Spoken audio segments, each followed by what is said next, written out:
démarrer en s'imaginant qu'il n'y a au monde qu'une seule voiture, la vôtre, 0 de conduite.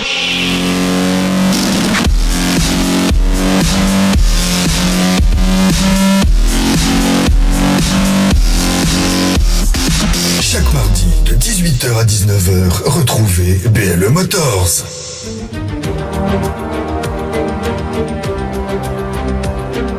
Bonsoir à tous, on se retrouve pour notre première émission de BLE Motors. Alors ce soir, je suis avec une équipe de rêve. J'ai avec moi Martial. Hello, coucou, bonjour à tous. Et Seb. Salut. Et sur le côté, on a Aurélien qui va nous aider. Notre assistant. La partie live Facebook. Il se cache un peu là, mais il est là. Il est là. Ce soir, on va parler de news comme d'habitude. On va faire le tour de l'actualité automoto. Ensuite, Martial nous présentera le Ford Puma. Ouais. Ensuite, on discutera du Dakar et un peu de Formule 1, évidemment. Ouais, la Formule 1, oui. Essentiellement. Voilà. Je tenais aussi à remercier notre partenaire ITLF. Qui nous diffuse également en live ce soir. Donc voilà, un grand merci à eux. Merci. Et n'hésitez pas à aller voir leur Facebook, notamment pour suivre tout ce qui est Accident. Et on sait qu'on a pas mal de monde sur les routes en Lorraine, donc voilà, n'hésitez pas. Eh ben on va débuter dès maintenant. On va débuter par les news. Et donc du coup, ce sera Martial qui va commencer dans un instant. Jingle.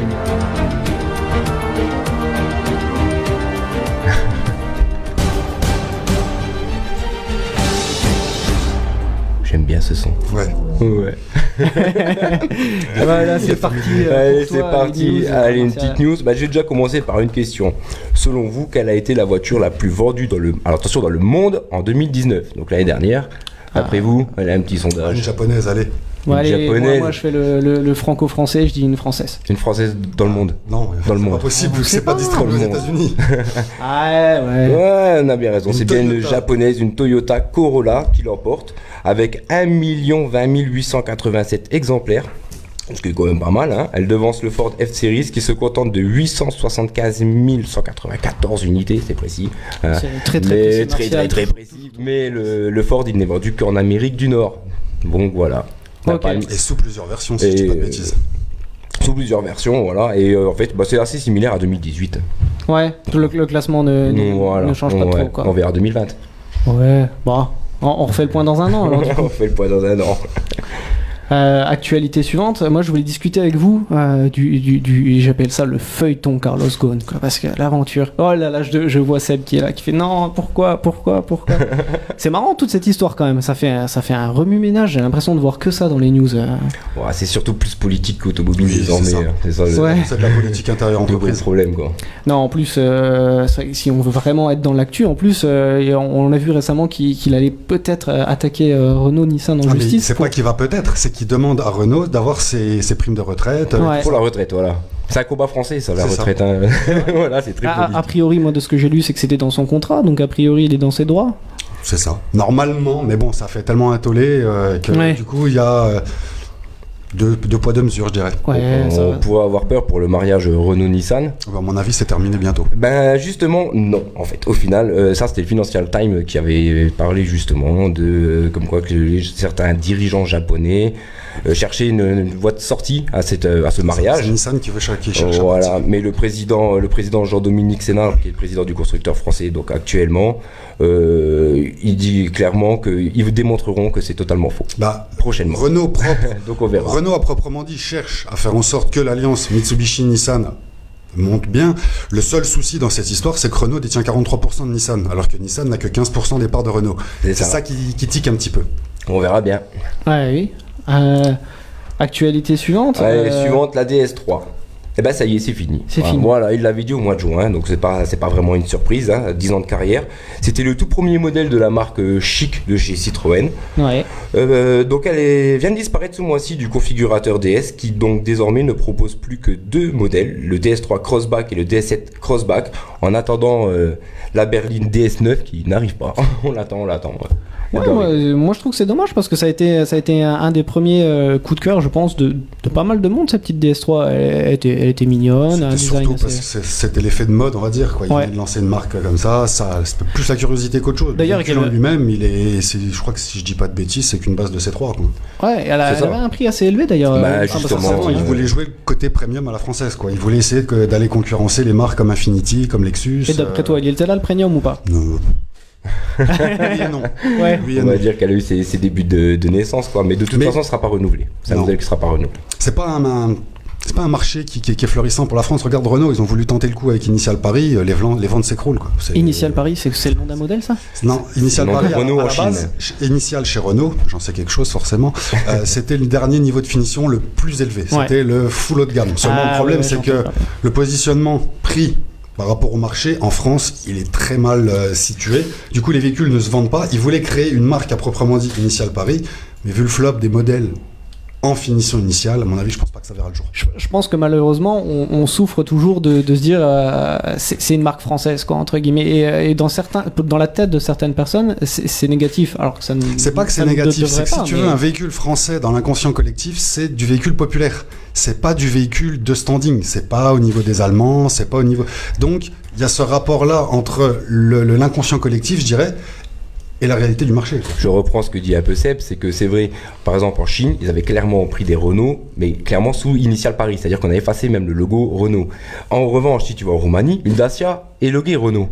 Donc comme il dit, c'est difficile de dire on veut faire du premium. En Roumanie, une Dacia et Badger Dacia, vu que c'est au Brésil, voilà, pardon. Autant pour moi. En Amérique du Sud. Et donc du coup, alors on fait de la Dacia et puis on veut se faire du prestige, comme il dit, c'est un grand généraliste. C'est ça.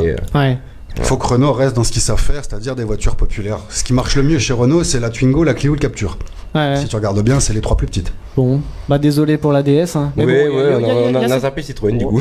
Parce qu'après, mine de rien, la DS3 Crossback, elle se vend pas tant que ça non plus. Quoi. Ils ont fait tout un gros événement pour le lancer, et au final on n'en voit pas tant que ça. Espérons que ça va pas impacter trop négativement Citroën. Ça les impactera pas, vu qu'ils viennent de faire la fusion avec FCA. À mon avis, il y a tout qui va être remis à jour dans ce nouveau groupe, dans cette nouvelle puissance. Quoi. C'est pas une grosse perte, quoi, au final. Je pense pas. Je voulais vous parler aussi d'une actu qui m'a fait un peu sourire. C'est une actu d'ailleurs avec en partenariat avec ITLF. C'est que depuis le 1er janvier, donc depuis 2 semaines, on a remarqué qu'il y avait plus de radars tourelles qui a été vandalisé que de radars installés. C'est bien ça. Ça veut dire que ça faut m'expliquer ça. Ça veut dire que si ça va continuer, on va diminuer le nombre de radars. Et comment peut-on détruire plus de radars qui n'ont été installés? Parce qu'il y en avait déjà, c'est ceux de 2019. Ah, d'accord, c'est en cumulant, donc ok, c'est sur un an. En plus, ces radars-là, ils sont assez fragiles parce qu'ils sont, vous savez, c'est comme celui à Thionville, celui qu'on trouve sur pied. Le premier a disparu à la finale de la Coupe du Monde, si je me trompe pas. Celui qui était près du guide de police. C'est une bonne excuse, oui, voilà. C'est ça. Voilà. Donc voilà, c'est un nombre en diminution de radars. Tu voulais conclure les news en parlant, je vais conclure avec une news locale entre guillemets avec l'Autofestival. Voilà, pour les frontaliers ou ceux qui sont pas très loin de la frontière luxembourgeoise. Si vous avez envie de changer de voiture, l'Autofestival 2020 va bientôt démarrer, sera du 25 janvier au 3 février chez les garages participants. Il y a un site auto-festival.lu. C'est toujours l'occasion de trouver des modèles à prix réduit. Hein. Des modèles à 0 km ou à faible kilométrage. Ouais. Voilà, c'est dans les garages en fait. Ah, c'est dans tous les garages du garage. Et il n'y a pas un événement aussi au niveau du Kirchberg C'est ce que je pensais. Ouais, je pense aussi. Du coup, faut vérifier. À vérifier. On a autofestival.lu à vérifier sur leur site. Ok, merci pour les news. Et maintenant, on va passer à la présentation du Ford Puma. Le Ford. Loud and clear. Hey, listen, they were done. La passe, le live. See you later, De retour pour parler maintenant du Ford Puma. Alors le Ford Puma, c'est un nom qui parle peut-être à certains. Si vous vous rappelez, fin des années 90, début 2000, le Puma était un petit coupé sur base de Ford Fiesta. C'est ça. Voilà. Et ben maintenant, il n'a plus rien à voir parce qu'on parle d'un SUV urbain. Alors, il a été présenté. Voilà, nous voilà. Nous y sommes. Donc, il a été présenté en juin 2019 au salon de Francfort. Les précommandes étaient à partir de septembre 2019 et il arrive, ça y est, en concession ce mois-ci. Alors, il y a 2 finitions possibles pour le moment, le Titanium et le ST Line X. On retrouve 2 motorisations possibles. Alors, pour le moment, on a seulement 2 moteurs essence hybride. Alors, hybridation légère, je vais revenir après. On va parler du moteur. Alors, c'est un Alite EcoBoost. Alors, on a une version à 125 chevaux et une version à 155 chevaux. Ensuite, concernant la transmission, pour le moment, nous sommes uniquement sur boîte mécanique. Alors, il y aura une boîte autopilotée à double embrayage, apparemment qui arriverait au mois de mai et sur diesel, parce que des versions diesel devraient arriver courant de l'année. Alors, ça à vérifier. Alors, ouais, il y aurait 2 motorisations de diesel, mais j'ai été sur le site le configurateur de chez Ford et pour le moment, il n'y a rien. Donc, on en parlera sûrement plus tard. C'est juste les informaticiens qui sont un peu trop lents. Au niveau des ventes, je crois pas. D'ailleurs, en parlant au niveau des ventes, donc le prix de base, hein. Donc pour la version Titanium, on démarre à 22 900 €. Et pour le 125 chevaux et 26 900 pour la version ST Line X. Avec ou sans malus? Alors il y aura 0 malus pour ce moteur là, il n'y a pas de malus. Lequel? Le petit? Les deux. Okay. C'est le même moteur en fait, c'est juste la puissance qui change. Les émissions à 1 gramme. Ils ont vraiment fait un sacré boulot sur ce moteur en tout cas, quoi. En tout cas voilà, donc surtout au niveau de l'hybridation. Mais ça je vais en revenir parce que c'est un alterne au démarreur et tout ça un peu plus compliqué. Et tu parlais des finitions Alors pour le moment, t'en as que 2, c'est-à-dire la Titanium, c'est la version de base et la Line X. Alors il devrait avoir une line qui devrait se mettre, je pense, entre les deux, connaissant un peu Ford. Maintenant on verra, il faut attendre. Il vient justement d'arriver. Ok. Voilà. Il risque de sortir surtout une version Vignale haut de gamme à mon avis. Comme ils font beaucoup de modèles en ce moment. Oui, peut-être, de toute façon ils le déclineront certainement au fur et à mesure du temps. Donc maintenant on arrive sur l'avant. Donc l'avant, alors c'est peut-être les seules choses qui rappellent l'ancienne Puma, c'est peut-être les feux avant forme d'amande, comme ça, avec une signature LED. On retrouve la calandre qu'on trouve en ce moment sur tous les derniers modèles de la marque, et des anti-brouillards encastrés dans des pièces noires laquées. C'est vrai que ça fait très Focus de maintenant, quoi. Focus, certains y voient un air de Porsche Macan, donc voilà, c'est ce que j'ai pu voir sur certains sites. Bon, pourquoi pas. Après, chacun sa vision. Hein. Voilà, elle est plutôt intéressante. J'aime bien l'avant. Voilà. Après, comme je disais, on est SUV urbain, donc on est un concurrent direct du Captur, du Peugeot 2008. Ouais. On parlait tout à l'heure. Donc le nom Puma revient peut-être un peu avec ça, hein, un félin pour attaquer un autre félin. Je sais pas, mais en tout cas, voilà, ils ont vraiment voulu casser les codes. Ils l'ont vraiment bodybuildé. Si sur la photo de côté, on peut même voir les ailes qui partent du rétro, qui ont tendance à remonter vers les phares avant. On devrait vraiment lui donner un air de bodybuilder. Moi j'ai juste envie de dire encore un SUV. Encore un SUV, mais oui, mais c'est un urbain et ça se vend.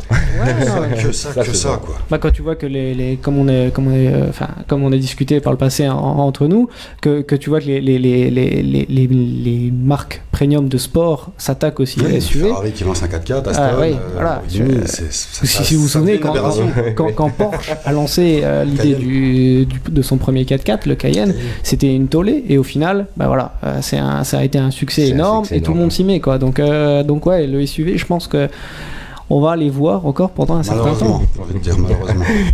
Bon, donc pour en revenir à mon petit SUV justement, la ligne de toit, elle est très fuyante vers l'arrière, qui amène jusque sur une vitre bombée. Pardon, autant pour moi. Donc nous avons des feux LED au milieu de haillons, un béquet, un faux diffuseur en basse partie. Donc vraiment on veut lui donner un look un peu sport comme ça. Ouais. Avec des jantes en 19 pouces dans cette version. Ouais quand même, voilà. Ça c'est les feux arrière LED. Pareil, ils ont quand même bien travaillé là-dessus. Voilà. L'arrière est sympa. Les grandes jantes, je trouve que c'est quelque chose, c'est un plus. Même sur une voiture qui n'a pas vocation à être sportive, je pense que des jantes belles et assez grandes, c'est important. Ça rajoute du cachet à la voiture. Je pense que c'est pas une question de cachet, je pense qu'à mon avis c'est une question de confort et de tenue de route, parce que forcément si t'as du 19, t'as des grandes jantes, donc t'as des pneus à taille basse. Du coup, est-ce que le confort est là? À mon avis, c'est plus la suspension qui doit travailler à côté de ça. Ouais. C'est toujours un équilibre Les constructeurs là-dessus, ils essayent vraiment de trouver, on va dire, le juste milieu. Tu regardes le dernier Scénic de chez Renault, il est sorti avec des jantes en 20 pouces. Avec des pneus plus fins. Avec des pneus fins, mais pourquoi ils ont choisi de la grande taille? Parce que forcément, un tour de roue, tu fais plus de distance qu'un tour de roue avec des jantes plus petites. Donc il y a aussi une histoire d'efficience. Donc, c'est pas mal. On voit de plus en plus de grands modèles de jantes maintenant, quoi. Ouais, c'est vrai, c'est ce que j'allais te dire. Depuis j'ai l'impression de 4-5 ans, là, on trouve même les voitures de grande série ou même les monospaces sont aussi équipées avec des jantes plutôt sympas. Mais ouais, tu trouves même maintenant des jantes en 17 sur des petits gabarits, style de la Clio, des choses comme ça, quoi. Donc il y a vraiment, je pense, un intérêt d'essayer de baisser les consommations en gagnant un petit peu sur la longueur de roulage, en changeant juste les jantes, quoi. Mais du coup aussi un prix de pneu un peu plus élevé quand même. Forcément, quand tu vois que le Scénic, quand ils l'ont sorti les premiers temps, il n'y a qu'un seul fabricant qui avait cette monte là. Parce que c'était des pneus très grands, mais avec des bandes de roulement très fines. Et tout le monde ne le faisait pas. De production, pas le choix, quoi. C'est ça. Maintenant, petit à petit, tout se... Apparemment, on aurait quand même du 17. À partir du 17, dans la version titanium. Ouais. Donc voilà, ça j'ai pas réussi à voir sur le configurateur qui était en panne. Donc voilà, donc je suis resté sur la version que vous voyez à l'image. Hein. Donc ensuite, concernant l'habitacle, donc on a... Alors l'intérieur, c'est sans grande surprise, parce qu'il reprend quasiment tout de la Fiesta. Si ce n'est que on a rehaussé un peu le tout, parce qu'elle est un peu plus haute. Voilà. Et en termes de volume, comparé à la Fiesta, on est sur du similaire là? Alors oui et non, parce qu'elle est plus grande que la Fiesta. Ouais. Donc en fait, ils veulent essayer de se situer entre l'EcoSport et le Kuga. Ok. Donc elle est un peu plus grande que la Fiesta. Même si elle reste la plus petite de sa catégorie. Elle fait 4,19 m en longueur, donc comparé à un Capture, c'est légèrement plus petit. Ok. Voilà. Mais à l'intérieur, on retrouve vraiment la Fiesta. Ok. Voilà, donc là, pour ça, c'est sans grande surprise. Après, on a quand même un écran tactile 8 pouces en haut de la console centrale. Un écran d'affichage derrière le volant, alors personnalisable, hein, il y a les menus, c'est ce qu'on retrouve un peu maintenant sur toutes les voitures modernes. Et apparemment, les qualités de matériaux sont d'assez bon augure, très moussées. Ok. Donc c'est bien pour une catégorie pour cette voiture. Tu sais à quel point on peut customiser les sièges? Tu veux customiser? Alors les sièges, il y a un truc qui est vachement sympa sur les sièges, c'est que les housses sont déhoussables. Comme chez Capture. Pour laver, voilà. Ah ouais? C'est bien quand on a des enfants. C'est ça sur le Capture. Mais c'est bien alors, qu'ils le fassent. C'est pour les enfants, mais même pour t'as envie de changer, tu rachètes juste les housses, tu changes pas tout le siège. C'est génial ça. Et c'est facilement faisable? Oui, c'est juste une fermeture éclair que t'as sur le côté, tu déhousses, tu remets, tu refermes, basta, merci, au revoir. Mais c'est bien. Ah oui, puis c'est notre produit nettoyage alors. Donc il sait de quoi il parle là-dessus. Petit lien, on fera des petites pubs aussi pour sa chaîne. Ouais, ça marche. Donc concernant les places arrière, si vous avez fait attention sur la vue de côté, on a les roues qui sont vraiment aux quatre coins de la voiture, c'est-à-dire qu'ils ont agrandi l'empattement, ce qui permet d'avoir donc une assise assez basse et du coup de ne pas être gêné par ce toit plongeant. Voilà. Ouais, un peu coupé, ouais. Voilà, donc du coup ça offre quand même de bonnes places arrière pour la catégorie. On a 2 places ou 3 vraies places? Je pense 2 places. Ouais, c'est 2 places et demie. Ouais, 2 places et demie. Ouais, j'avais le gabarit du véhicule, faut pas s'attendre à avoir 3 gros costauds à l'arrière, quoi. Faut pas trop rêver. Hein. Voilà. Alors, après, voilà, c'est pas l'objectif non plus. Non, on reste dans du SUV. Tu mets pas 3 Martial derrière, quoi. Ah, si, mais vous pouvez. Tu mets 3 Charlie, mais pas 3 Martial. Petit volume. Il me cherche. Bah, tu sais quoi, je vais aller dans le coffre, voilà. Parce que le coffre, il est juste immense. Alors, toujours grâce à cette histoire d'empattement, hein. Du coup, on a un coffre à double plancher, 456 litres, ce qui est pas mal. Ça le situe par rapport à la pas mal. C'est vrai que sur la photo, on voit le. Pas parmi les plus hauts. Il y a mieux avec le Volkswagen, mais voilà. Et alors ce qui est vraiment bien, c'est qu'il y a un bac dans le fond, un bac profond, étanche et lavable, avec un petit bouchon. Ouais. Je fais rappel au nettoyage. Ah, t'as même pas besoin de le sortir, quoi. Alors c'est vraiment tout du double plancher. Ok. Et comme sur la photo, on peut voir, il y a carrément un set de golf qui tient debout. Alors, dans une vidéo, j'ai vu qu'on pouvait même en mettre 2. Bon, je suis pas sûr d'aller au golf avec une voiture comme ça, mais tu peux y aller en couple. Tu peux y aller en couple. La question, c'est est-ce que c'est vraiment le but de ce type de véhicule d'avoir des fortes capacités de chargement dans le coffre? Je pense pas que c'est avec ce véhicule-là que tu pars en vacances avec toute ta famille. Avoir un fond étanche, ça peut être toujours ça peut être utile pour certaines choses, mais avoir une aussi grosse capacité de chargement sur un aussi petit véhicule. On parle quand même de 90 litres en plus, quoi, avec ça. Justement, c'est quand même pas mal, 90 litres. Ah oui, c'est pas mal. Après, ouais. Quelle est la pertinence de ça sur un aussi petit modèle? Je sais pas. Pour les parents, peut-être que voilà, d'avoir de la place derrière, ça peut être. Si t'as 2 enfants, tu vois. Est-ce que ce véhicule-là pour une famille, ne serait pas le deuxième véhicule éventuellement, vu son gabarit. Je pense pas que ce soit le véhicule principal d'une famille. Donc après, que tu aies une énorme capacité de chargement aussi, c'est peut-être bien pour aller en course, mais bon. Voilà, tu fais qu'une fois les courses. Pour ceux qui ont une grande agglomération, ça peut être bien, quoi. Voilà, c'est un bon compromis. Voilà. En tout cas, c'est utile et du coup, voilà, donc je trouve ça très bien. On a du pour et du contre au final. Il y a un petit contre quand même, c'est que les banquettes, par contre, alors tout à l'heure on parlait des places arrière, du coup pour le volume de coffre, elles ne sont pas sous glissière, c'est-à-dire qu'on ne peut pas les avancer. Très peu de modèles qui l'ont en même temps. Ouais, mais mais le C3 Aircross là par exemple. Et du coup, ils augmentent le volume aussi du coffre à 540 litres, donc ce qui est encore plus. Maintenant, oui, ça, voilà, à moins d'avoir des enfants, sinon on n'avance pas ce genre de banquette sur ces voitures. Après, je pense que globalement, c'est comme tout véhicule, tu vas pouvoir coucher les sièges et donc voilà. Si c'est bien fait aussi derrière, je pense que tu peux coucher les sièges arrière et puis gagner un volume énorme. Oui, là tu montes à 1200. Est-ce que ça fait un plancher plat? Je sais pas. Non, pas vu. non, Ouais, ça fait pas un plancher plat. Ça m'étonnerait. Vu comme il y a comme on voit sur la photo, on peut pas. Un gros coffre, un coffre profond. Voilà. Ensuite, pour revenir donc à l'histoire de l'hybridation, on va quand même parler du moteur. Donc, comme je disais, il y a, comme je disais tout à l'heure, grâce à un alterno démarreur de 11,5 kW. Alors, il est là pour apporter 50 Nm supplémentaires, parce qu'on passe quand même d'un moteur 3 cylindres à litre à la base qui peut être un peu léger. Ouais. Voilà. Surtout quand on y est chargé, du coup. Surtout quand il est chargé. Pourtant, je crois qu'il a été nommé comme étant un des meilleurs moteurs du monde, malgré tout, le 1 litre EcoBoost. Parce qu'avec les performances qu'il a pour la cylindrée, justement, il y a peu de constructeurs qui arrivent à faire ça. Après, c'est sûr que, vu la taille du véhicule, je pense qu'il doit être, grossièrement, ça doit faire quoi, 200 kg de plus qu'une Fiesta. Donc je pense que les 50 Nm notamment pour arracher le véhicule à l'arrêt, c'est peut-être pas négligeable. À voir la pertinence de ce type d'hybridation, parce que c'est la première fois que j'entends alterno démarreur. Ouais, moi c'est pareil, c'est une nouveauté. Je crois pas qu'il y a d'autres constructeurs qui fassent ça. Je sais pas, il faudra qu'on se renseigne, ou peut-être que d'autres vont suivre le pas, on verra bien. Ouais, novateur. Donc voilà, donc les Nm supplémentaires, les dos relances, apparemment un gain de consommation. On parle de 5 litres 4 au 100. Alors pour le cycle WLTP, le nouveau cycle. Voilà, le nouveau cycle avec 124 grammes.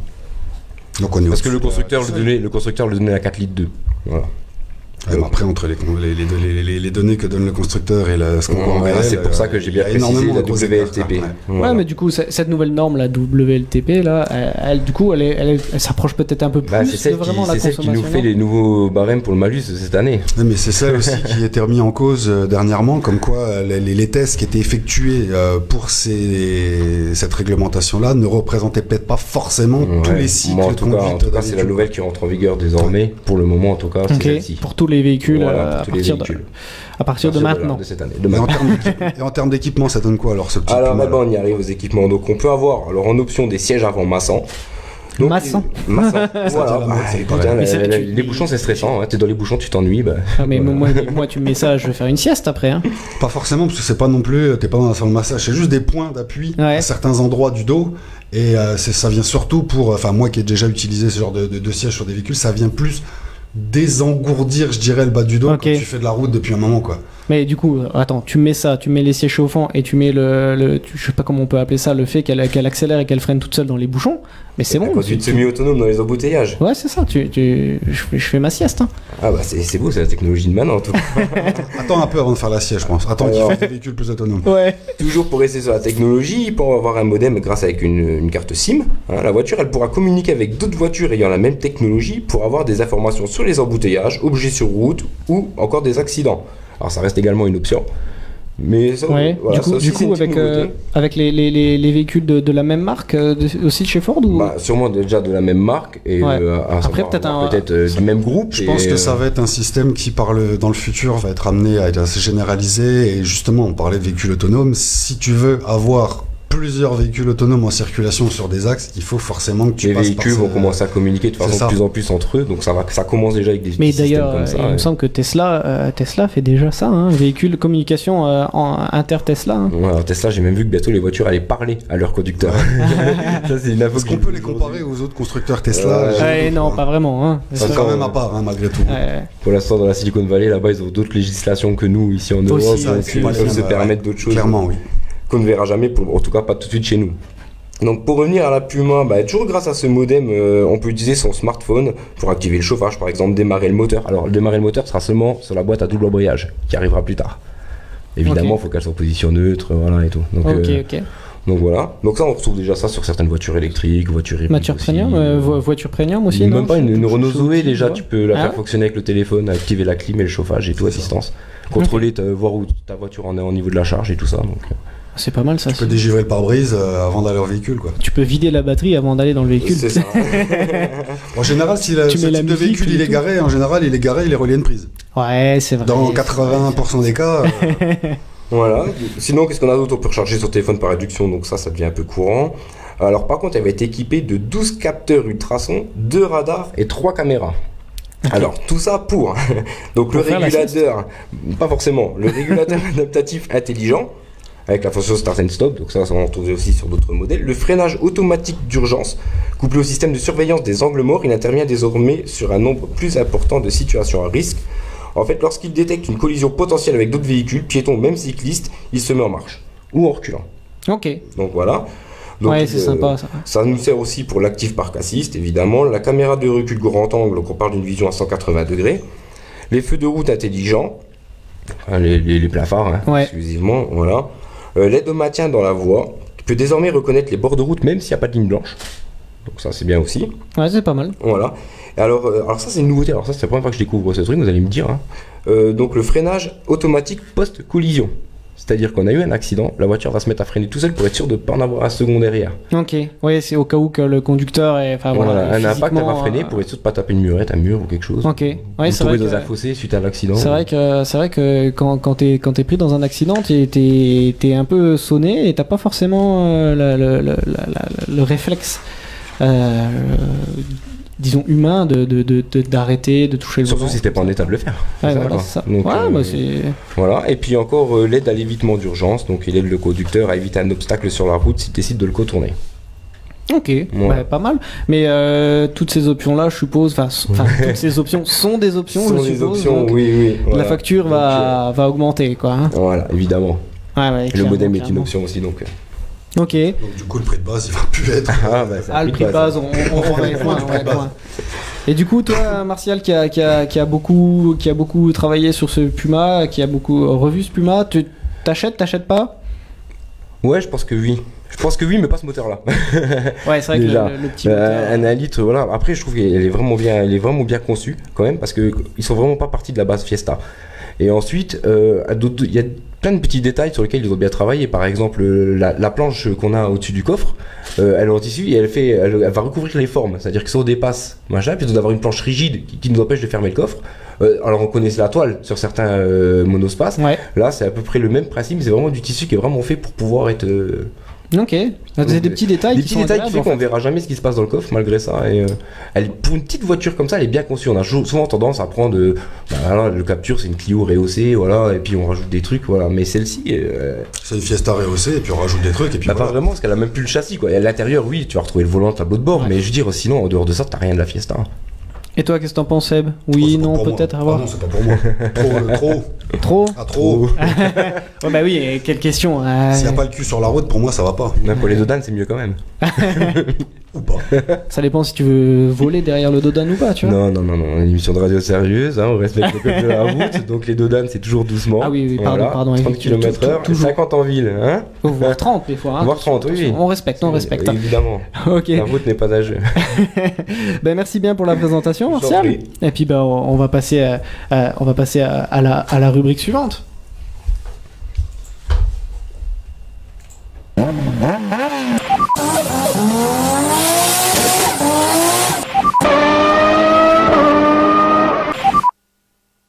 Et donc maintenant on parle de sport auto et notamment de l'actualité parce qu'en ce moment il y a le Dakar. Il n'y a pas grand chose d'autre. Hein. Ah ouais. Non parce que la réelle saison de sport auto elle redémarrera qu'à la fin du mois avec les 24 heures de Daytona. Ouais. Mais d'ailleurs le Dakar, si on parle de date un peu tout ça, il me semble qu'avant il était même beaucoup plus tôt au niveau des périodes des fêtes, non? Début janvier, non? Ça a toujours été début janvier, il me semble. Ouais. Je sais pas pourquoi, j'ai un vieux souvenir quand j'étais gosse que c'était en décembre, mais mais pareil. Bon, ouais, je sais qu'à l'époque des Peugeot, des Citroën, tout ça, il me semblait que c'était en décembre, mais c'est pas plus mal pour les pilotes que ça soit en janvier, comme ça. Oui, je pense qu'après c'est la fête en famille tranquillement. C'est surtout que t'as énormément de pilotes qui font pas que ça et qui sont engagés sur d'autres compétitions, donc après pour que ça concorde, il faut bien Là, on a l'exemple. C'est le rendez-vous du début d'année à chaque fois. On a l'exemple d'Alonso, par exemple, qu'on va discuter un peu plus tard. Vu qu'il fait plus que ça, j'ai envie de dire non, quoi. Il touche à tout. Il touche à tout. Mais pas à temps plein. Il va peut-être faire Indianapolis. Une seule course. Ouais. À voir. Donc je voulais parler un peu avec vous, tout d'abord du classement général, et notamment aujourd'hui il y a eu la 9e étape, et il y a eu un resserrement au classement. On a 24 secondes entre le premier et le deuxième. Je pense que c'est assez rare d'avoir des écarts aussi petits. D'après les pilotes, ils comparent ça à limite, ils comparent ça à une épreuve de rallye pure, quoi, en termes de vitesse. Par rapport à la Dakar. Sur l'étape là, oui, bien sûr. L'étape là, celle d'hier, c'était vraiment. Carlos Sainz a dit qu'il retrouvait des choses, des feelings qu'il avait quand il faisait du rallye, en termes de vitesse. C'est sympa pour lui. J'ai pas vu s'il y avait de la casse du coup aussi, parce que qui dit vitesse, ça dit pas. Il y en a forcément eu, je dirais. Donc du coup, ce soir, on a un classement assez resserré avec donc Carlos Sainz à 24 secondes d'avance sur Nasser Al-Attiyah. Al-Attiyah.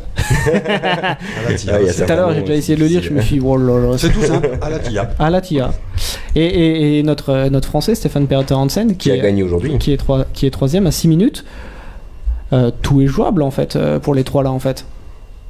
Pour les trois là, bon peut-être après encore pour d'autres. Après c'est pas fini la course, tu sais le Dakar, tu peux être premier et tu peux faire une casse le lendemain, tu perds 3 heures et puis t'es dixième. On a eu l'exemple avec Alonso en début. En 3e étape je pense, qui perd 2 heures sur une casse. Deuxième étape. Quel est votre favori?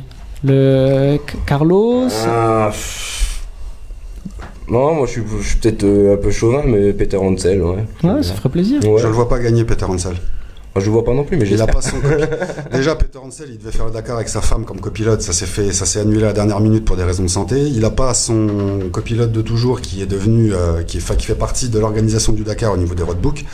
Donc déjà rien que ça, c'est déjà bien qu'il soit à cette position-là, sachant qu'ils sont obligés de parler anglais dans la voiture et que lui l'anglais, c'est pas trop ça. Moi, je mettrais peut-être plus une pièce sur les Toyota. Même si c'est pas ma grande passion, mais je pense que ce sera peut-être plus du côté de Toyota, regardez. Ouais, mais d'ailleurs Nasser, multiple vainqueur déjà, il me semble. Oui, je crois que c'est pas lui le tenant du titre. Si, je pense. Il semble que oui, Dossard 300, si, c'est lui qui a gagné. Et on va passer au classement moto aussi. Bon là, c'est un peu plus large. On retrouve Ricky Barbac en première position, le deuxième à 20 minutes. D'ailleurs les motos qui ont roulé aujourd'hui mais pas le jour précédent du décès d'un pilote sur chute. Ouais. C'est dommage parce que c'était quelqu'un avec une forte expérience aussi du Dakar qui était à son 12e Dakar. Paolo Goncalves. Son 12e Dakar. C'est ça. 12e Dakar, il avait 40 ans. C'est... Ouais.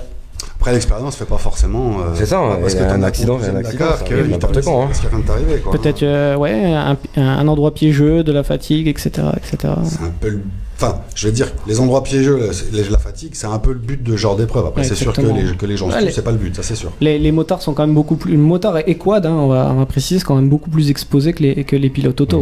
Ouais, comme partout. Oui, après, sur les motos, les quads quand même, quoi. Les quads, t'es quand même stable sur les 4 roues, quoi. Moto, tu prends un caillou, tu tombes. Quad, tu tombes pas forcément. Je voulais revenir sur d'autres points avec vous pour un peu débattre de ça. Vous avez bien compris que le Dakar cette année il est en Arabie Saoudite. Oui. Qu'est-ce que vous en pensez? Parce qu'on avait quand même l'habitude, donc il y a une dizaine d'années des terres africaines, ensuite de l'Amérique du Sud et maintenant l'Arabie Saoudite qui utilise ça aussi pour se donner une image un peu plus positive. Est-ce que vous, ça vous interpelle ou pas le fait que ça soit en Arabie Saoudite? Ça fait maintenant une paire d'années quand même, avec tous les conflits qu'il y a eu aussi, conflits militaires et tout ça, donc voilà. Quoi. Bon, c'est ça qui a fait qu'ils ont délocalisé le truc de l'Afrique aussi. À la base, c'était ça.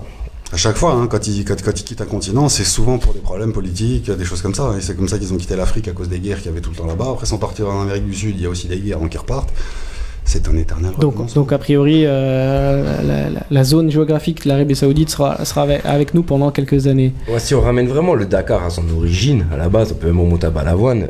À la base, c'était de passer dans des pays ou des villes, on va dire, un peu perdues, et puis d'en profiter pour ramener un peu toute la caravane et des pompes c'était Paris, Tripoli, Dakar. C'est-à-dire qu'ils partaient de France, t'avais une espèce de première étape en France pour montrer un petit peu ça au public. Après, ça partait en Libye, et de la Libye, ça rejoignait le Sénégal. quoi. C'est ça. Donc il y avait un petit intérêt autre que la course là-dedans. Maintenant, maintenant ils vont. Après, c'est devenu une marque avant tout. C'est devenu une grosse. C'est ça. Personnellement, j'arrive plus à le regarder comme tu pouvais le regarder quand tu étais petit. C'est pas le même.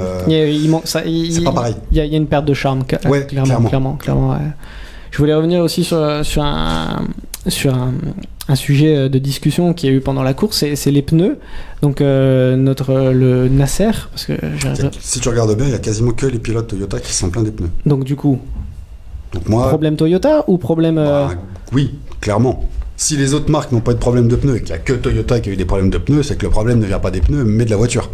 Après, je dis ça, je dis rien. Peut-être que Toyota se doit de résultats, et ils ont quand même Alonso et Nasser, et puis si les résultats ne sont pas là, il faut aussi trouver quelque chose, quoi. Il faut pouvoir mettre le doigt sur quelque chose, on va pas mettre le doigt sur la voiture non plus, pas trop non plus, quoi, on va dire, donc faut se plaindre des pneus, c'est possible, en fonction des terrains. On espère toujours que ça aille mieux sur d'autres... Nous qui suivons la Formule 1 en termes de plaintes sur les pneus, des pneus, c'est bon, ouais. On a l'habitude. Puis on a monsieur politique quand même, quoi. Et Alonso est quand même beaucoup politique avant tout, hein, partout où il passe. Hein. Mais c'est parfait, tu vas sur mon prochain sujet, je voulais parler d'Alonso. Je disais hors antenne à Martial que suite à son bon résultat, il y a 2-3 jours, là, il finit 2e de l'étape, il dit j'ai atteint tous mes objectifs. Il a dépassé ses objectifs. Il m'énerve un petit peu. Je suis fatigué d'Alonso. C'est un pilote que vous aimez bien ? Pour moi, oui. Pour moi, c'est le meilleur.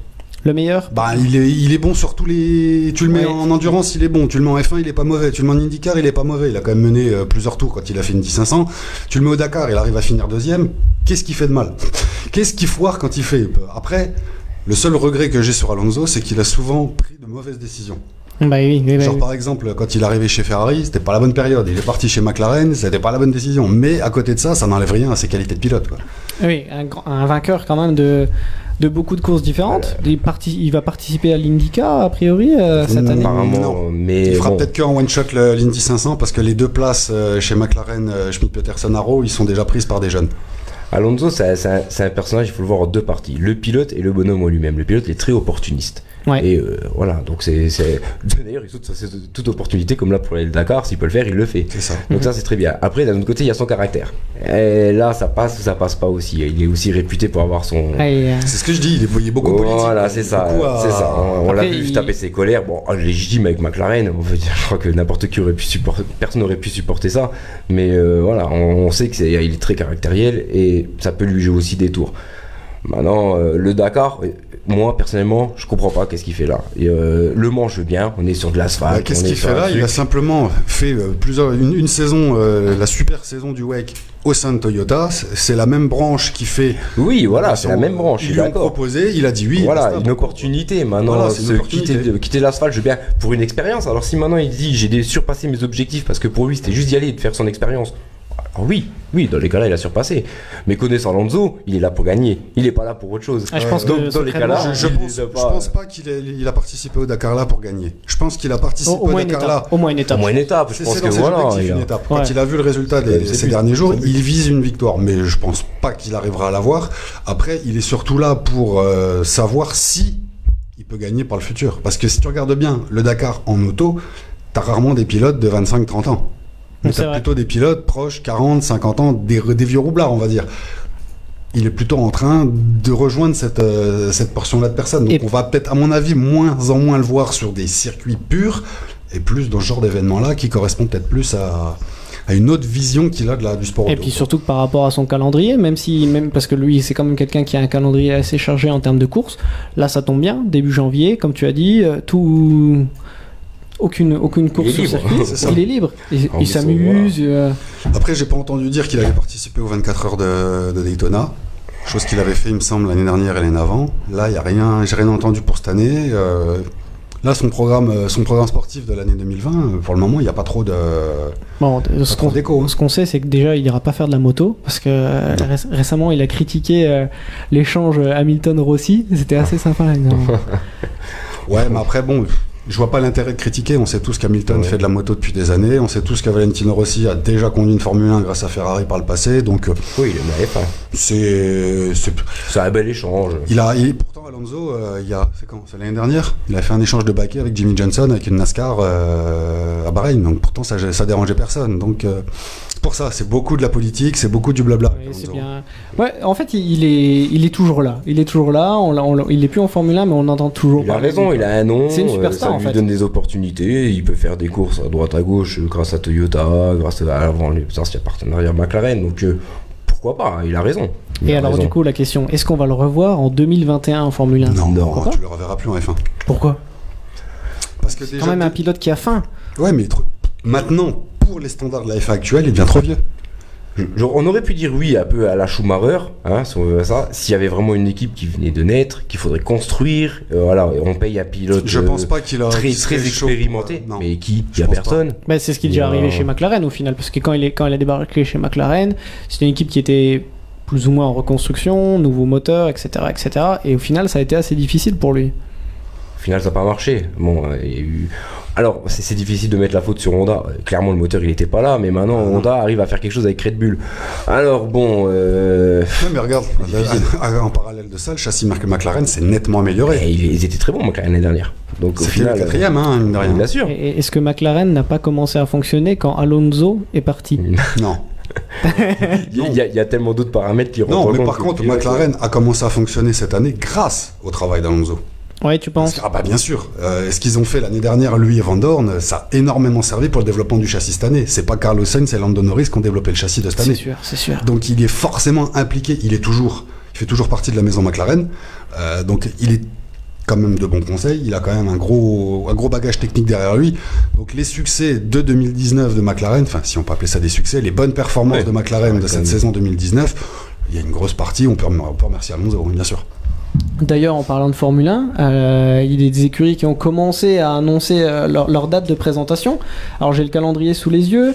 Donc on va avoir à la Scuderia Ferrari le 11 février, le 13 février McLaren, et pour la Saint-Valentin, Alpha Tauri, qui est le nouveau nom. Et il y a Red Bull qui emboîte le pas normalement à Scuderia, à Ferrari. Ouais.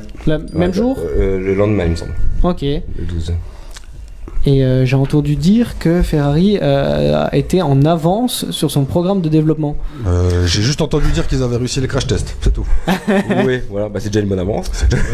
Mais comme l'année dernière, Ferrari champion du monde des essais hivernaux? Non. On verra, mais de toute façon cette année on va pas s'attendre à des miracles, ça va être une bête évolution de l'année dernière. Ça va être juste une course à la dépense cette année. Faut pas oublier que 2021 il y a tout qui change, donc comme vient de dire Seb, on va dépenser des millions un maximum dans des simulateurs, dans plein de choses, mais c'est pas forcément cette voiture. Pour revenir sur le sujet, pour les personnes qui suivent pas forcément la F1, donc l'année prochaine en 2021 on aura un nouveau règlement avec nouveau design, retour de l'effet de sol, plein de nouvelles choses, et aussi un cap budgétaire. Ouais. Donc ce qui fait que le cap budgétaire n'étant pas encore pleinement en place cette année, eh bien, les écuries vont utiliser un budget énorme cette année afin de prendre de l'avance sur le développement. De toute façon, ça fait déjà 2-3 mois que les spécialistes le disent, que 2020 ça va être une course aux dépenses pour toutes les écuries. Bah oui. Il n'y a qu'à voir Force India. J'en passe à des meilleurs quoi. Force India, Racing Point. Moi j'arrive pas à me faire non plus. As qui dispose aussi d'un simulateur à Maranello il me semble maintenant. Alors je sais pas s'il a Maranello, mais oui effectivement ils ont le simulateur Ferrari tout comme Alpha. Hein. Exactement. Et c'est ça aussi, j'ai entendu ça, c'est Eric Boulier qui a l'air plutôt optimiste pour 2021 et qui juge aussi être en avance. Eric Boulier. Bon alors attention. Pas Eric Boulier, pardon.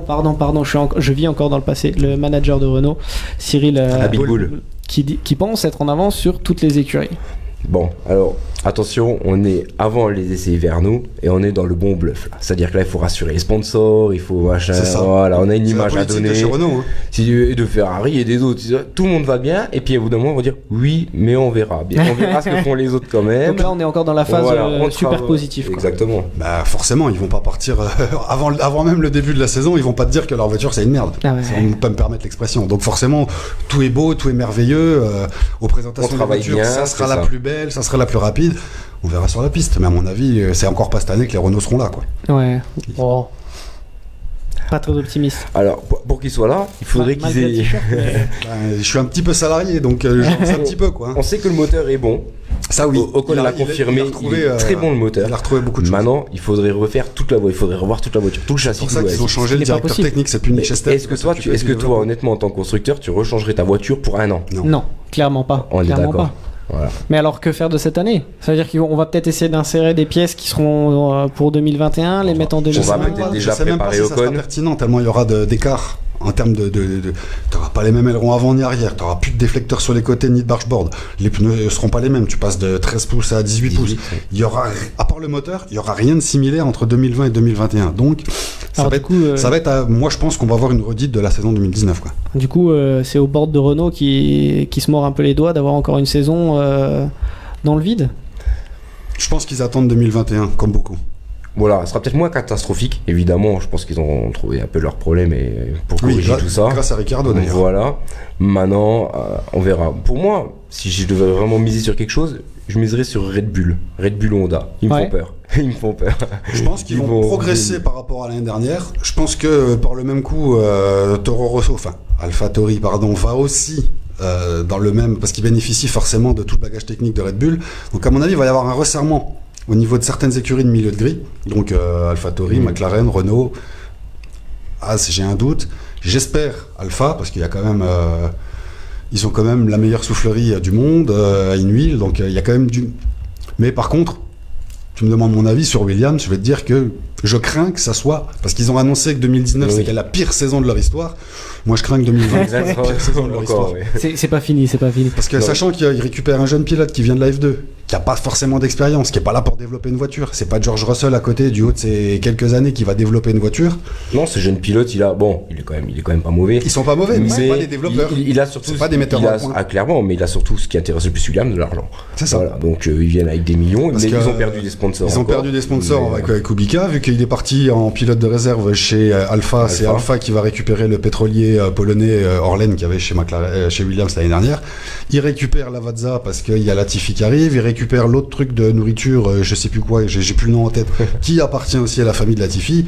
Ils sont clairement à la course au fric, mais le problème c'est qu'il faut en faire quelque chose de ce fric là. Et si t'as pas des pilotes qui sont forts en termes de mise au point, t'as beau avoir tout le fric que tu veux, la voiture elle sera nulle part. D'ailleurs, comme on parle d'argent, Williams, la section recherche et développement de l'entreprise est en profit. Oui, mais attention, ça n'a rien à voir avec l'écurie de F1. C'est la portion qui fabriquait au tout début pour la Formule I, par exemple, les batteries. C'est totalement une branche différente de l'écurie de Formule 1. Actionnaires. Le but pour les actionnaires, c'est juste qu'on soit positif en fin d'année. C'est ça. Alors, du coup, est-ce qu'être en fond de grille en F1, est-ce que c'est vraiment un problème pour Williams? Peut-être que. Bien sûr. Peut-être que tout simplement ils en souffrent. Ils n'arrêtent pas de le dire.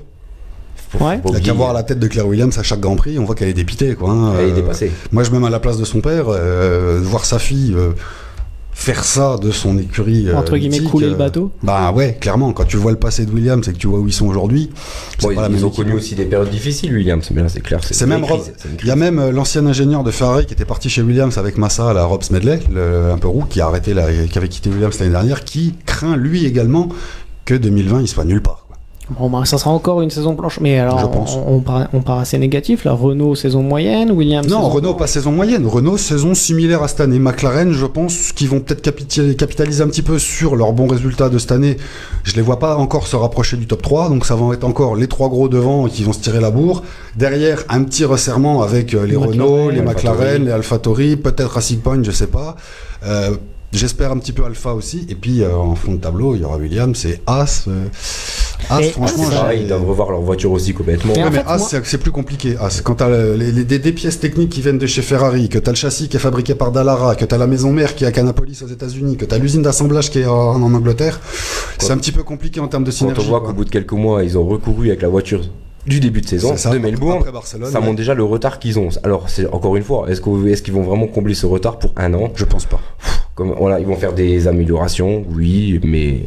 Ouais, pour moi, As et Alfa Romeo étaient deux déceptions entre guillemets pour moi, parce que Alfa avec l'année avec Charles Leclerc, on avait quand même de bons résultats, et j'ai l'impression que cette année il y a eu des moins bons résultats. Et As, pareil, c'était il y a 2 ans, en 2018, très très bonne Alpha, saison. Et 2009, il faut attendre encore un peu avec Kimi Räikkönen, voir aussi son développement, son retour. Il faut attendre aussi que ça, pour l'amélioration, voir son retour d'expérience. Maintenant, l'équipe, moi, qui m'a le plus déçu, c'était Racing Point. On est habitué avec Pérez, Ocon, les voir un peu plus haut que ça. Et là, c'est vrai que le fils Troll, j'ai pas l'impression que. Il a rien à faire là. Il a pas. Il a pas sa place. Il a pas sa place en Formule 1. Il déborde pas de talent. Moi, tu me demandes mon avis, il a pas sa place en Formule 1. Il a payé, c'est son père qui lui paye le baquet. Il est en Formule 1 grâce à son père. Il a peut-être signé de bons résultats par le passé. J'ai regardé quelques vidéos dernièrement. C'est vrai que dans sa carrière, il a toujours eu, on va dire, la bonne voiture au bon moment à la bonne place. Donc c'est plus des concours de circonstances, mais c'est un pilote qui est nulle part. Clairement, il est pas bon en qualification, il a pas le rythme en course, il fait des erreurs. Si tu le compares à un Ocon qui était à sa place l'année d'avant, mais alors qu'est-ce qu'on va faire d'un pilote comme ça? Parce que c'est quand même maintenant l'actionnaire majeur c'est son père, c'est-à-dire qu'aujourd'hui t'as aucune chance de virer entre guillemets ce gars-là parce que à moins que vraiment il arrive à faire que des conneries, on va dire tous les week-ends, mais faudrait qu'il détruise la voiture. Ouais, faudrait qu'il casse la voiture tous les week-ends et là ils vont peut-être dans une meilleure écurie encore, mais bon. À un moment, il voulait donc racheter Aston Martin. Il y avait des bruits aussi là-dessus. Ouais. C'est pas qu'il voulait racheter, mais il voulait en gros renommer l'écurie Aston Martin, mais ça sera pas. Ça sera pas non plus. Donc. Après, Lance Stroll, quand il était plus jeune, il a quand même fait partie de l'académie Ferrari, mais il n'est pas resté longtemps. Il y a une raison à tout. C'est ça. C'est on sait pourquoi maintenant. Surtout que Ferrari, pour qu'il lâche un pilote, c'est c'est un peu comme Red Bull. Hein, quand Red Bull, quoique non, Red Bull c'est encore un peu plus radical, mais Ferrari, pour qu'il lâche un pilote, c'est qu'il y a un problème, quoi. À propos de Ferrari Academy, Charles Leclerc, le petit protégé des Martial, clairement, qui a prolongé son contrat 2023, il me semble maintenant. Voilà, on verrouille l'avenir. Ouais. Clairement, on met un contrat tout de suite dessus, on reprolonge tout de suite, ça évite déjà que quelqu'un d'autre se positionne. On sait très bien que maintenant Vettel, ça fait quand même une paire de saisons qu'il est là, on se doute très bien qu'il va pas rester encore 7 ans. C'est la 6e, je crois. Voilà, donc on bloque l'avenir, on mise sur l'avenir, c'est un pilote qu'ils ont formé depuis longtemps. Très talentueux. Voilà. Si t'écoutes Ferrari, c'est leur futur champion du monde, quoi, on va dire. En tout cas, c'est leur investissement. C'est ça. Donc vu qu'il a fait les résultats qu'on attendait de lui, même plus que ce qu'ils ont raison de verrouiller. Il a quand même plus de victoires que Vettel sur une saison, faut y aller, quoi. Ouais, quand tu débarques chez Ferrari avec la pression que ça implique et compagnie. Plus de pole position comparé à tous les adversaires sur la saison. Tu bats quand même Lewis Hamilton. Maintenant, il reconnaît quand même qu'il a encore à apprendre de Vettel, ce qui est clair. Et ce qui est juste, oui. Comme je dis, l'année prochaine sera similaire à cette année, donc je pense pas qu'il Ferrari va faire de Leclerc tout de suite son pilote numéro 1. Non, ça va être on va encore un peu les laisser se battre du moment qu'il n'y a plus d'accrochage. Ce que Charles vient de promettre, qu'il n'y en aura plus, c'est ce que j'ai pu lire aujourd'hui. Mais après, Charles il peut promettre Vettel derrière, quoi. Il va en profiter de cette année 2020 pour apprendre encore de Vettel. Après, Vettel, on verra, son contrat se termine en 2020, on verra. Il y a beaucoup de pilotes d'ailleurs qui ont leur contrat qui se termine en 2020 et beaucoup jurent par un gros jeu de chaises musicales. Il y en a plein qui ont envoyé Verstappen chez Mercedes, c'est pour ça qu'ils sont pressés de le prolonger tout de suite jusqu'en 2023. Mais oui, c'est vrai parce que avec la signature, donc parce que du coup on parle de Charles Leclerc, mais Verstappen, comme tu l'as dit, a également prolongé en 2023 aussi. Donc du coup là on a quand même deux stars, deux futurs de la Formule 1, deux pilotes qui vont écrire le futur de la Formule 1 qui sont verrouillés. C'est ça. Et ils ont parfaitement raison. Verstappen est du même âge que Charles. Alors oui, ça fait un peu plus longtemps que Charles qu'il est en Formule 1, mais du coup c'est aussi une formation continue, on va dire ça comme ça. Non, Charles il est en Formule 1 depuis moins longtemps que Verstappen. Oui, c'est ce que c'est ce que je voulais dire. En tout cas, Verstappen était là depuis plus longtemps c'est ce que j'ai compris. Que Leclerc. Voilà, merci. J'espère que les auditeurs aussi l'ont compris aussi. et donc ils ont raison aussi de verrouiller. Jérémy, merci pour ton message et l'autre l'équipe, une pensée pour vous pour cette première. Je bois à votre santé. Santé. Santé. Et donc maintenant Verstappen, il a été la saison dernière, il faisait un peu de menace quand même. Il disait un peu il faut qu'Honda, il mettait beaucoup de pression sur Honda. Et là, il a signé, ok. Donc, je pense que Honda a dû bien rassurer Verstappen quant au choix de son contrat. Et Red Bull ont totalement raison de verrouiller Verstappen. On espère en tout cas demain voir ce super pilote Verstappen sur sa Red Bull contre Charles Leclerc sur sa Ferrari.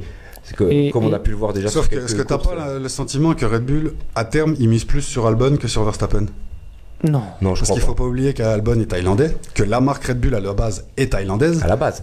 Ça fait quand même beaucoup. Hein. Quand tu regardes le nombre de fans qu'a Max Verstappen, je veux dire, on ramène un Grand Prix. C'est bien pour ça qu'ils ont re-signé à Zandvoort. Hein. Exactement. Donc, ils ont deux très beaux poulains en fait. Hein.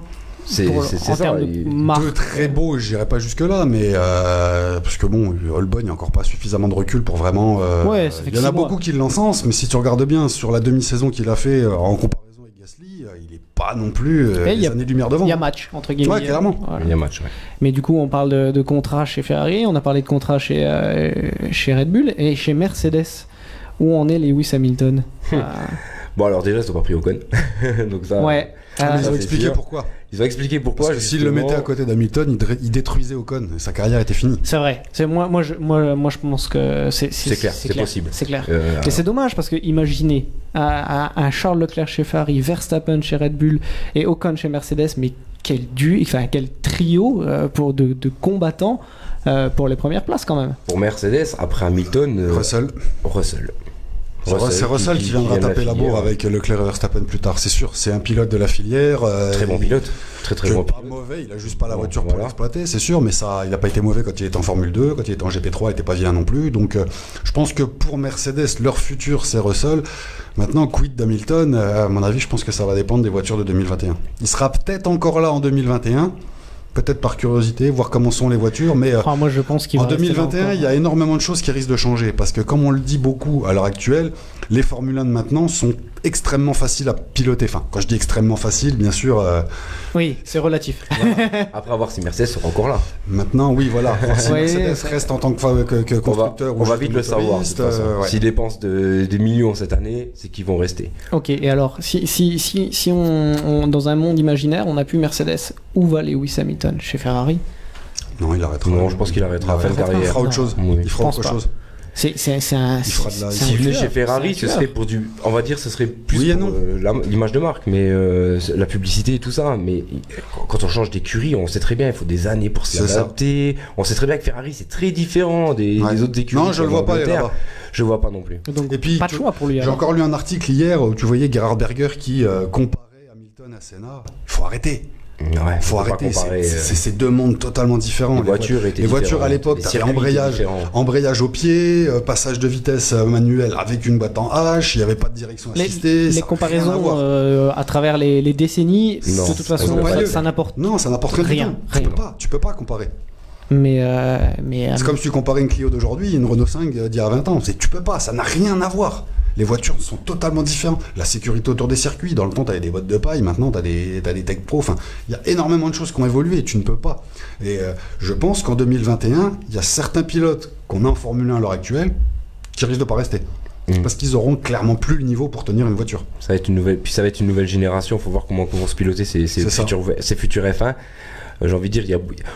Comme il disait tout à l'heure, c'est bon en fait, quand tu apportes ton expérience, tu vas pouvoir apporter ton expérience. Et maintenant, tu es un pilote depuis 2000, on va dire 2005, 2006, qui ramène son expérience. Tu vas avoir du mal à ramener l'expérience des nouvelles voitures qui vont arriver 2021. Tu vas avoir certaines expériences au niveau du pilotage, c'est vrai, mais je veux dire, maintenant, il ne faut pas oublier, comme on parlait tout à l'heure de Charles Leclerc, ils viennent de la Ferrari Academy, ils sont formés dans des écoles, c'est-à-dire qu'ils font des études aéro, ils font tout ça, des choses qu'ils ne faisaient pas forcément les anciens pilotes. Donc je pense qu'on va avoir, comme il dit, on va avoir une cassure de génération à partir de 2021. Ouais. Et c'est là. On parlait tout à l'heure du Lance Stroll. Ouais. Pour moi, Lance Stroll, je le vois incapable de tenir une voiture en 2021. Pas du moins pas comme il tient les voitures actuelles. Parce qu'il y aura toute une philosophie de conduite totalement différente. Moi, je pense que, par exemple, un grand champion comme Lewis Hamilton, ce changement de philosophie de voiture, il va savoir le faire. C'est quand même un des plus grands pilotes qu'on a jamais. Il était surtout là sur l'ancienne génération. Quand tu vois les designs qu'il y avait 2007, 2008 surtout, avec les artifices aérodynamiques, les appendices aérodynamiques de partout sur les voitures, il a fait la transition avec le changement de règlement en 2009. Il était encore là au changement de règlement en 2014. Donc, je pense qu'il pourra s'adapter. C'est pas un Vettel pourrait s'adapter également aussi. Maintenant, des pilotes plus jeunes, avec peut-être moins de bouteilles, ça risque d'être un petit peu plus compliqué. On a eu des pilotes qui marchaient bien l'année, et puis l'année suivante, la voiture était différente, moins d'appui à l'avant, ou différemment, et du coup, ils étaient perdus sur les premières courses, jusqu'à ce que l'écurie arrive à régler ce problème-là. Alors, si maintenant Mercedes doit faire une voiture, à l'image d'Hamilton, en 2021, alors il faudrait qu'Hamilton reste 2022, 2023, tu vois, je veux dire, beaucoup plus loin. Est-ce qu'il sera encore là? C'est pas sûr. Bon, et pour le mot de la fin, est-ce que nous, on sera encore là en 2020, 2021? J'espère. J'espère. Ça dépend de la saison 2020. En tout cas, alors, je vous le souhaite. Hein. Bah, on va essayer de faire une bonne saison. Hein. C'était notre première. C'est déjà fini. Bah oui, non. Ça passe vite. Hein. Oui. On tenait à remercier toute l'équipe de BLE Radio, notamment Aurélien qui est là ce soir, Jean-Pierre, photographe officiel, Thomas, Bruno, voilà, Grégory. On a une longue liste. Merci à tout le monde de nous donner notre chance pour cette radio. Et puis on se retrouve bientôt, dès la semaine prochaine. Merci beaucoup et à bientôt. Merci, bonne soirée à tous. Bonne soirée, au revoir. Ciao. Démarrer en s'imaginant qu'il n'y a au monde qu'une seule voiture, la vôtre, 0 de conduite.